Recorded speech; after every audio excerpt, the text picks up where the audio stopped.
Hi hello everyone, welcome back to our channel. LG dual inverter ఏసీలో ఏఏ convertible 6-in-1 అనే option ఉంది. దాంట్లో ఏంటంటే మనకి ఏఏ డీప్ లెర్నింగ్ టెక్నాలజీ అవైలబుల్ ఉంది. అండ్ రూమ్ను సెన్స్ చేసుకుని ఆటోమేటిక్ అదే అడ్జస్ట్ చేసుకుంటుంది. టోటల్గా మనకి ఇలా 6 మోడ్స్ అవైలబుల్ ఉన్నాయన్నమాట. ఆ 6 మోడ్స్ ఏంటంటే ఒకటి 40% అని చెప్పి, 60 అని చెప్పి, 80 అండ్ 100, 110% అని చెప్పి విరాట్ మోడ్ ఉంటుంది. అండ్ ఏఏ ప్లస్ అండ్ ఏఏ టెక్నాలజీ అవైలబుల్ ఉంది దీంట్లో. అండ్ మనకి రిమోట్లో చూసుకోవచ్చు మీరు. ఫస్ట్ వచ్చి 17 అంటే 100% తీసుకుంటుంది అది. ఫస్ట్ వచ్చేసి ఏంటంటే ఏఏ కన్వర్టబుల్ ఆప్షన్ ఉంటుంది దాంట్లో. ఆటోమేటిక్ అది సెండ్ చేసి రూమ్ కండిషన్ బట్టి ఆటోమేటిక్ అదే తీసేసుకుంటుంది. అండ్ నెక్స్ట్ వచ్చేసి ఏంటంటే మనకి 80% అంటే సపోజ్ ఇంట్లో 3 పీపుల్స్ ఉన్నారు అనుకోండి, 80లో పెడితే ఆటోమేటిక్ అదే సెండ్ చేసి తీసుకుంటుంది కూలింగ్ వాట్స్ ఆటోమేటిక్ అది. నెక్స్ట్ వచ్చేసి ఏంటంటే 60% ఉంది. 2 పీపుల్స్ ఉంటే 60% పెట్టుకోవచ్చు. అండ్ తర్వాత వచ్చేసి 40% ఉంది. సింగిల్ పర్సన్ అంటే 40 యూజ్ చేసుకోవచ్చు. 17 అంటే మనం 100% తీసుకుంటుంది టోటల్ కూలింగ్ అది.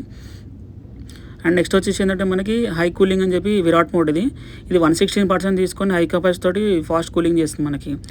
అండ్ ఇంకొకటి ఏంటంటే మనకి ఏఏ ప్లస్ టెక్నాలజీ కూడా అవైలబుల్ ఉంది. ఇది వైఫై ఏసీలో అవైలబుల్ ఉంది. ఎనర్జీ మేనేజర్ టెక్నాలజీ అని చెప్పి వైఫై త్రూ మనం ఎనీవేర్ ఎక్కడ నుంచి మొబైల్ నుంచి ఆపరేటింగ్ చేసుకోవచ్చు. అది ఏఏ ప్లస్ అండ్ టెక్నాలజీ వస్తుంది. అది ఎనీవేర్ అనేది ఎక్కడ నుంచి మొబైల్ త్రూ ఆపరేటింగ్ చేసుకోవచ్చు వైఫై ఏసీలో.